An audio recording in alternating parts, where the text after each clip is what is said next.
శ్రోతలందరికీ నమస్కారం. ఇప్పుడు వినబోయే కథ పేరు కనువిప్పు.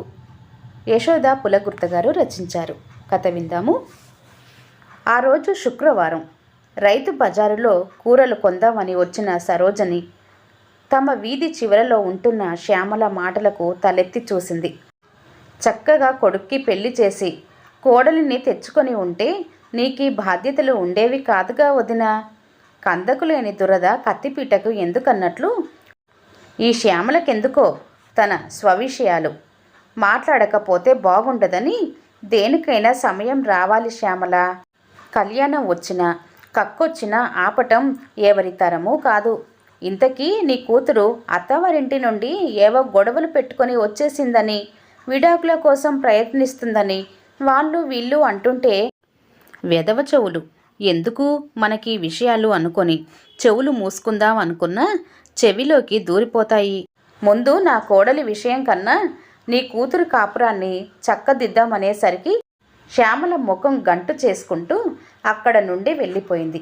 అమ్మయ్య, వెళ్ళింది మహాతల్లి అనుకుంటూ అక్కడ కూరగాయల బండివాడితో, బాబు కిలో బంగాళదుంపలు ఎంత?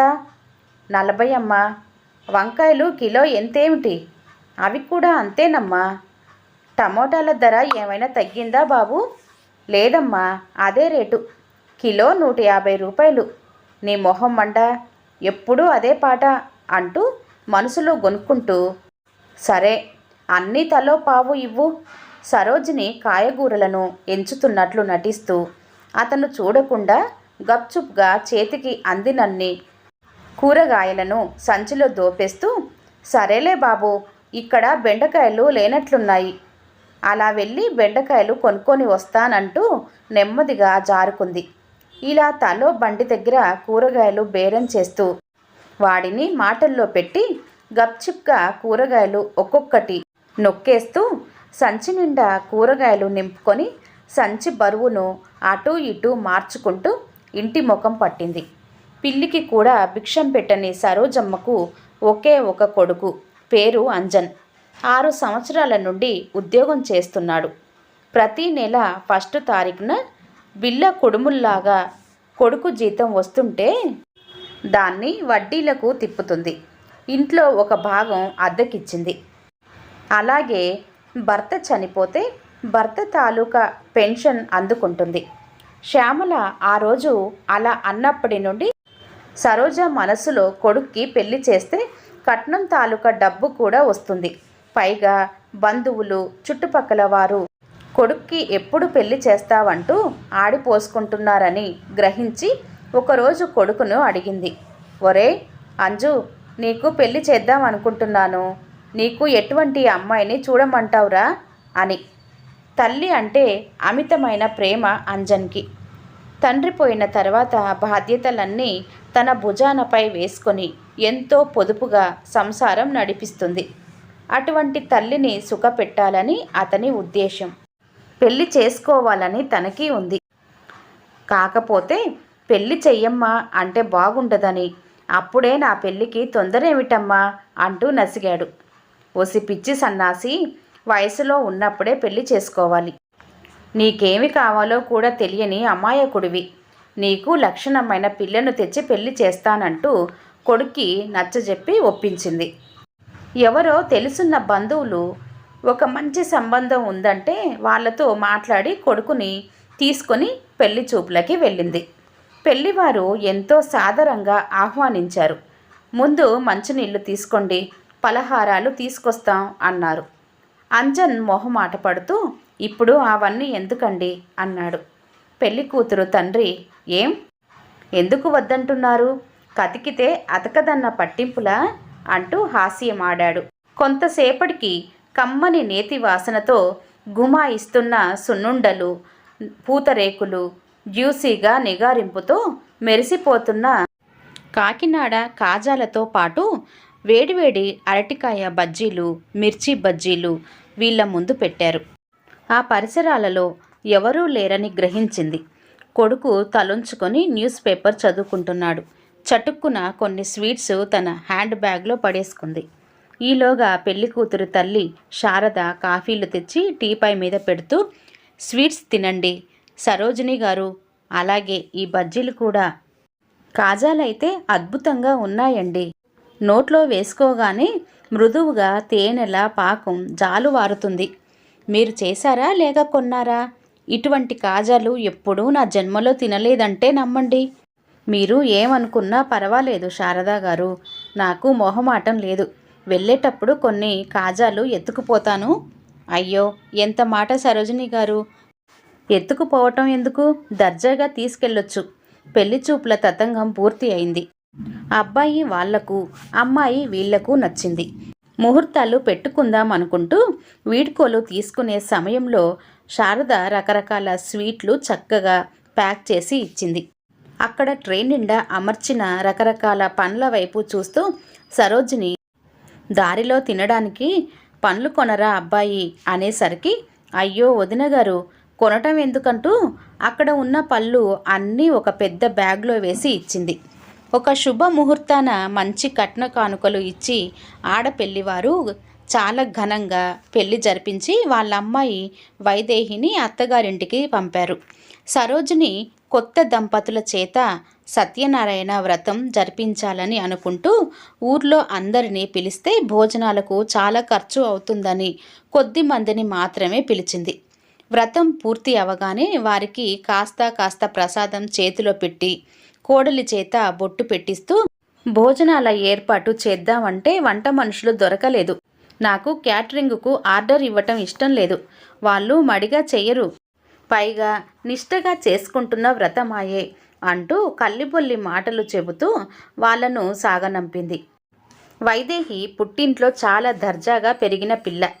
పొద్దుట 2 రకాల టిఫిన్లు, మధ్యాహ్నం 2-3 రకాల అదరవులతో భోజనం, సాయంత్రం తల్లి వేడిగా ఏవో స్నాక్స్ చేయటం, మళ్ళీ రాత్రి భోజనం.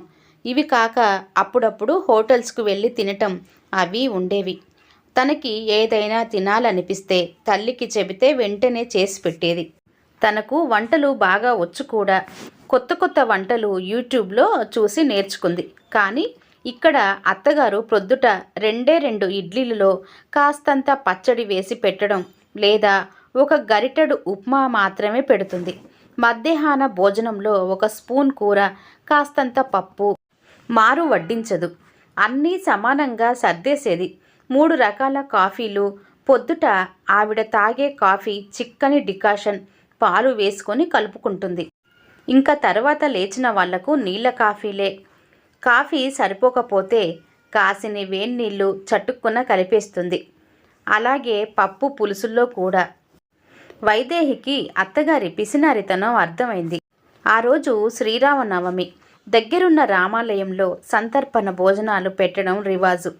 సరోజినికి ఇటువంటివి మహానందం. వైదేహిని తీసుకుని గుడికి బయలుదేరింది. వైదేహి పట్టుచీర కట్టుకొని తయారైంది. అత్తగారి చీర వైపు చూసింది. నాసిరకం చీర వెలిసిపోయింది, కట్టుకుంది. అత్తయ్య, మీ చీర బాగాలేదు, మరో చీర కట్టుకోండి. ఈ చీరకేమే వైదేహి, నారాయణపేట చీరట. ఆ మధ్య మా చెల్లెలింటికి వెడితే నిక్షేపంలా ఉన్న చీరలు పాతబడిపోయాయంటూ పని మనిషికి, వంట మనిషికి ఇవ్వబోతుంటే ఆపేశాను. 5-6 సంవత్సరాలు వాడితేనే పాతబడిపోతాయా? భేషజం కానీ. కొడుకు సంపాదించి దీని చేతిలో పెడితే కన్ను మిన్ను కానకుండా ఓ చీరలే చీరలు బీరువాల నిండా. కట్టకుండానే పాతబడిపోయాయంటూ చీరలన్నీ వాళ్ళకి వీళ్ళకి పంచేయడం ఏమిటని నేను తెచ్చేసుకుంటాను. మరో 5-6 ఏళ్ళు వాడేస్తాను. నేను అసలు చీరలు కొనను. కొని బీరువాల నిండా దాచిపెట్టుకుంటే పిల్లలు పుట్టేయవు కదా. పోనీ మా పెళ్ళికి మా అమ్మ వాళ్ళు పెట్టిన చీరలున్నాయి కదా అత్తయ్య, అందులో ఏదైనా తీసి కట్టుకోండి. మీరే అన్నారు కదా దాచుకుంటే పిల్లలు పుడతాయా అని. ఓసే వైదేహి, నా తెలివి గురించి తెలిస్తే డంగైపోతావు. ఆ చీరలన్నీ కొత్తవే కదా. వాయిదాల పద్ధతిలో తెలుసున్న వారికి అమ్మేశాను. నాకు ఎవరైనా చీరలు పెడితే అలాగే చేస్తాను. వైదేహి అలా గుడ్లప్పగిస్తూ చూస్తుండిపోయింది. గుడికి బయలుదేరారు అత్తా కోడలిద్దరూ.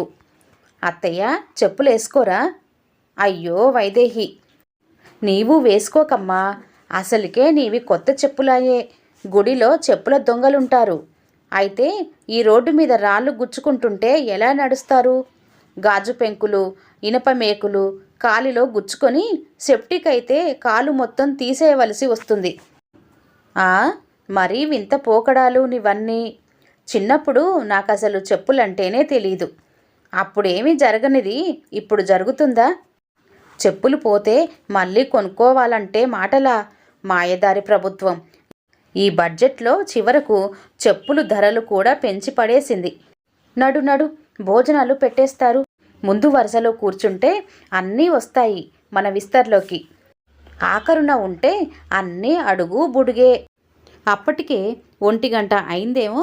గుడిలో పంక్తి భోజనాలకు అరిటాకులు పరుస్తున్నారు. వడ్డనలు జరుగుతున్నాయి. భోజనాలు చేస్తుండగా అత్తగారు బూరెలు 4-5 సార్లు వడ్డించుకుంటూ రహస్యంగా ఆవిడ బ్యాగ్లో వేసుకోవటం చూసిన వైదేహికి అత్తగారి మీద అసహ్యం వేసింది. ప్రతి నెల భర్త తాలూకా పెన్షన్ అందుకుంటున్న సరోజిని లైఫ్ సర్టిఫికేట్ సబ్మిట్ చేయాలని ఇంటికి 2 కిలోమీటర్ల దూరంలోనున్న బ్యాంకుకు వెళ్ళి రావాలని బయలుదేరింది. కొడుకు ఆటోలో వెళ్ళి రామ్మా అంటే సరేనంటూ ఆటో ఎక్కకుండా నడుచుకుంటూ వెళ్ళి పని పూర్తి చేసుకొని మళ్ళీ తిరిగి నడక సాగించింది. ఆ నెల వడ్డీలు తాలూకా సొమ్ము ఎంత వస్తుందోనని మెదడులో లెక్కలు వేసుకుంటూ నడుస్తుంది. ఎదురుగా ఒక గుంటలో చూసుకోకుండా కాలు వేసేసరికి తూలి బోర్లా పడిపోయింది. 4 గూమి కూడారు. ఎడంకాలు కలేరుమంది. అడ్రస్ అడిగి ఆమెను లేపి ఆటోలో కూర్చోబెట్టి ఆటో వాడిని జాగ్రత్తగా తీసుకెళ్ళమని చెప్పారు. ఆటోలో నుండి కిందకు దిగలేకపోతున్న తల్లిని చూసి గబగబా కొడుకు కోడలు ఆటో దగ్గరకు వెళ్ళి తల్లిని ఇద్దరు పట్టుకొని ఇంట్లోకి తీసుకొచ్చారు. ఏమైందమ్మా అని కొడుకు అడిగేసరికి చెప్పక తప్పలేదు. కొడుకు తల్లిని బాగా కోప్పడ్డాడు. నీకు పిసినరితనం ఎక్కువైపోయిందంటూ. ఎక్స్రేలు అవి తీసాక డాక్టరు కాలు విరిగిందని నిర్ధారణ చేస్తూ పెద్ద సిమెంటు కట్టు వేసి 6 వారాలు మంచం దిగకూడదంటూ ఆదేశించాడు. ఇంకా వైదేహి కొంగు బిగించింది. వంటిల్లంతా గుమగుమలాడే రకరకాల టిఫిన్స్ వంటలు చేసేస్తుంటే సరోజిని తట్టుకోలేకపోతుంది. ఇన్ని వంటలు ఎందుకు వైదేహి? వంట నూనె ధర ఎలా పెరిగిపోయిందో తెలుసా అంటూ సాధించటం మొదలుపెట్టింది. కొడుకుని పిలిచి వైదేహికి చెప్పమంది. ఏమిటమ్మా, చక్కగా చేసి పెడుతుంటే తినకుండా ఓ పొదుపో అంటూ బాధపడిపోతున్నావు? డాక్టర్ చెప్పాడు కూడా, నీవు మంచి ఆహారం తింటేనే తొందరగా లేచి నడవగలవని. ఇప్పుడైనా బాగా తినమ్మా. వైదేహి నీకోసమే అంత కష్టపడుతుంటే నీవలా మాటిమాటికి అంటుంటే తను బాధపడుతుంది. వైదేహి అత్తగారి సాధింపులు అవి వింటూనే ఉంది. ఆ రోజు అత్తగారి గదిలోకి వచ్చి మధ్యాహ్నం భోజనం కంచం అత్తగారి మంచానికి దగ్గరగా ఉన్న టీపై మీద పెట్టి అత్తగారి గది కిటికీ తలుపులన్నీ బార్లా తెరిచింది. పక్క వాళ్ళ పోర్షన్ కిటికీలో నుండి బాగా కనబడుతుంది. అదేమిటి వైదేహి, అన్నం ఒక్కటే పెట్టావు, అదరవులు ఏవి అంటూ అడిగింది. అదరవులు ఎందుకత్తయ్యా? నేనొక బ్రహ్మాండమైన ఐడియా ఆలోచించాను. పక్క వాళ్ళు గుత్తొంకాయ కూర సాంబారు చేసుకుంటున్నారు. వాటి వాసనలు తెరిచిన ఆ కిటికీ గుండా వస్తున్నాయి కదా, వాటిని ఆస్వాదిస్తూ ఆ వంటలను తలుచుకుంటూ వాటితోటే తింటున్నాననుకుంటూ ఆ అన్నాన్ని తినేయండి. బోలెడు డబ్బు ఆదా మనకంటూ అక్కడ నుండి వెళ్ళిపోయింది. ఆ రోజు మధ్యాహ్నం శ్యామల వచ్చింది. నిన్ను చూసిపోవాలని వచ్చాను. ఎలా ఉంది వదినా అంటూ పరామర్శించింది. ఏవో అవి ఇవి మాటలాడుతూ సావిత్రి కుటుంబమంతా ఎవరికీ చెప్పకుండా రాత్రికి రాత్రే బిచానా ఎత్తేశారు వదినా. నీకు తెలియదు కదూ? ఏ సావిత్రి శ్యామల? అదే ఆ నల్ల సావిత్రి. ఆవిడ కొడుకు ఏదో బిజినెస్ చేస్తున్నాడట కదా, పీకల లోతు అప్పులో మునిగిపోయాడుట. అప్పులాళ్ళందరూ వచ్చి తన మీద తిరగబడతారన్న భయంతో రాత్రికి రాత్రి కుటుంబం మొత్తం ఇల్లు ఖాళీ చేసి పరారీలో ఉన్నారుట. నీవు మంచాన పడ్డావు, నీకో మాట చెప్పినట్టు ఉంటుందని వచ్చానంటూ జారుకుంది. సరోజిని మెదడులో 1000 విమానాల విస్ఫోటకం. 4 నెలల క్రితం 100కి 5 రూపాయల వడ్డీ మీద 1,00,000 రూపాయలు సావిత్రి తన దగ్గర అప్పు తీసుకుంది. ఆ 1,00,000 రూపాయలు గోవిందా అన్నమాట. నీ పిసినారితనమే నిన్ను ఈ దుస్థితికి తెచ్చిందని అంతరాత్మ తనని హేళన చేస్తుంటే ఆవేదనగా తలదించుకొని కూర్చున్న సరోజిని వైదేహి పిలుపుతో ఉలిక్కి పడుతూ తలెత్తింది. ప్లేట్లో వేడివేడి పకోడీలు, నెయ్యితో ఘుమఘుమలాడుతున్న రవ్వ కేసరిని అత్తకు అందించింది. మౌనంగా అందుకుంది. తింటూ ఉండండి అత్తయ్య, కాఫీ తెస్తానని వంటింట్లోకి వెళ్ళింది. వైదేహి పెట్టిన పలహారం తినబుద్ధి కాలేదు. డబ్బు పోయిందని తెలియగానే దుఃఖం తన్నుకొచ్చేస్తుంది. ఒరేయ్ అంజు, వైదేహి ఒక్కసారి ఇటు రండంటూ వాళ్లను పిలిచింది తన గదిలోకి. ఏమైందమ్మా అంటూ అంజు వచ్చాడు. వైదేహి కాఫీతో వచ్చి అక్కడే నిలబడింది. దీనంగా కనబడుతున్న తల్లి కళ్ళల్లో ఆగకుండా కన్నీళ్లు ప్రవహిస్తున్నాయి. ఇప్పటి వరకు బాగానే ఉన్నారు కదత్తయ్య, ఇంతలో ఏమైంది? నేను దుబారా చేస్తున్నానని కంటతడి పెడుతున్నారా? కడుపు నిండా మనకిష్టమైన తిండి, బట్ట కట్టుకోకుండా పిసినారితనం ఎందుకత్తయ్యా? పీనాసుగా ఉన్నవాళ్లే ఏదో ఒక రోజున ఎవరి చేతుల్లోనో ఘోరంగా మోసపోతారు. నిజమే వైదేహి, లక్షల కంటే విలువైన మాట చెప్పావు. నా పిసినారితనంతో మీ అందరి నోళ్లను కట్టేశాను. ఫలితం 1,00,000 రూపాయలు గంగలో కలిసిపోయాయి. ఆ సావిత్రమ్మ కొడుక్కి 1,00,000 రూపాయలు వడ్డీకిస్తే అప్పుల్లో మునిగిపోయి రాత్రికి రాత్రే బిచానా ఎత్తేశారుట. అయినా అవేం పనులమ్మా, రోజు టీవీలోనూ న్యూస్ పేపర్లోనూ ఇటువంటి వార్తలు చూస్తూ కూడా ఎవరిని అడగకుండా ఎలా చేశావు ఇటువంటి కక్కుర్తి పని? అవునత్తయ్య, తక్కువ వడ్డీ అయినా బ్యాంక్లో ఫిక్స్డ్ డిపాజిట్ చేసుకొని ఉంటే మన డబ్బు క్షేమంగా ఉండేది కదా. ఇంకా ఎవరెవరికి వడ్డీల మీద అప్పులిచ్చారో చెప్పండి, నేను వెళ్ళి వసూలు చేసుకొస్తాను. వైదేహికున్న జ్ఞానం తనకి ఉండి ఉంటే ఆ 1,00,000 తన చేయి జారకుండా ఉండేది. ఆమెలో పశ్చాత్తాపం చోటు చేసుకుంది. ఇక నుండి ఇలాంటి వ్యవహారాలు, డబ్బు వ్యవహారాలు అన్నీ మీ ఇద్దరికీ అప్పగిస్తున్నాను.